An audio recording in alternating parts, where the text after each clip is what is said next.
Hi, this is Jim Willie from the Hat Trick Letter, found on www.goldenjackass.com, and you are listening to Run to Gold. Welcome back to the RunToGold.com podcast. This is episode 78, and I have a special guest with us, Bill Rounds. He's a California attorney and co-authors HowToVanish.com with me. Welcome, Bill. Hi, Trace. How are you? Great. Now we have a nice special treat for you listeners. We're going to be doing a 4-part series. They're going to come out once each week. So I think you'll enjoy it quite a bit. The topic is going to be something that's been in the news quite a bit recently, and that's tax domicile. You see, with the municipal bonds, you've got both local and state bonds the yields are coming under a lot of fire, and various municipalities, they've issued bonds to finance roads or build schools, to do all types of really kind of stupid things. They've also engaged in a lot of derivatives to insure these debt instruments that they've done, and for the most part, they're starting to have a lot of problem in this new economic environment that we find ourselves in. Their tax rates are increasing, but the amount of revenue they're generating is decreasing. They're having to raise property taxes and fees and all types of things. And so all of this has led to what Meredith Whitney, and she called on some of the big banks, back when the mortgage-backed security crisis broke, she kind of broke this thing. She said, you're going to have to get more tax flexibility in your structure, talking about the corporations. And what she means by this is the local municipalities that are going to try and raise their taxes, well, the people that generate the wealth or the corporations that generate the wealth that have tax flexibility, they're going to move to some other jurisdiction where the tax rate isn't as high. And that's a lot easier to do on a local level, like moving from, say, Miami-Dade County to Tallahassee County. Or another easy way would be to move from, say, New Jersey to Florida. And New Jersey's just raised an 11% state income tax.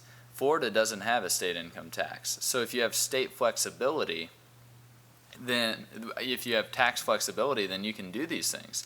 And Meredith Whitney says that this is going to pose a big, big issue for the solvency of these bonds. And so the state bonds are going to be a little bit more, have a little bit more safety than the municipal bonds, because it's a lot harder to move from, say, California to Nevada than it is to move within counties in California. So, seeing where the puck's going to be, well, what can we do to increase our tax flexibility, to increase our ability to react to this situation? And that's what I brought Bill on for. So, Bill, can you explain a little bit about what this topic of tax domicile is? Right. Well, it's something.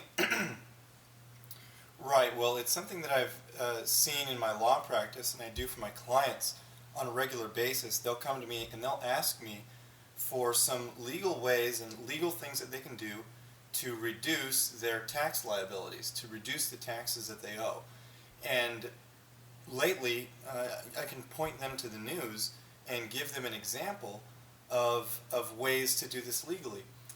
For example, LeBron James just went to play basketball in Miami instead of Ohio, where he grew up. And has been playing for a long time. Now, a lot of people, and I myself included, think that a big part of his move was for tax reasons. Ohio charges about, I think it's a 6% income tax. Florida, like you said, has no state income tax. And there was several other teams that were courting LeBron James, but all of them pretty much were in states with relatively high state income tax.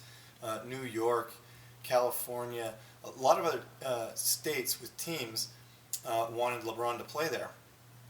But just by going to play in Florida, he's going to be able to save millions of dollars a year in taxes. And he's not the only one that's done that. Tiger Woods he changed his tax domicile early on in his career, and he saved probably $100 million in state income taxes just by doing that one thing. And we see that with other individuals and corporations even. Both large and small are doing things to change their tax domicile, change the place that is considered their tax home, which is where they pay most of their state income taxes. Yeah, so I remember reading an article about U2, and U2 had moved their tax domicile from Ireland to Holland, which saved all types of money. And how quickly, in the article it said, well, they could move back to Ireland. How long would it take? About 15 minutes. So when we're talking about moving our tax domicile, we have to distinguish between how that affects an individual and how that affects a corporation. So can you talk a little bit on that point? Right. The tax domicile of an individual and a corporation are a little bit different, especially because a corporation's home is not necessarily where it wakes up in the morning, eats breakfast, has lunch, goes to work, and goes to bed. A corporation's home is a lot more of just where their headquarters are, where their main offices are, where their main branches of business are. And corporations are very flexible with the way that they can do that.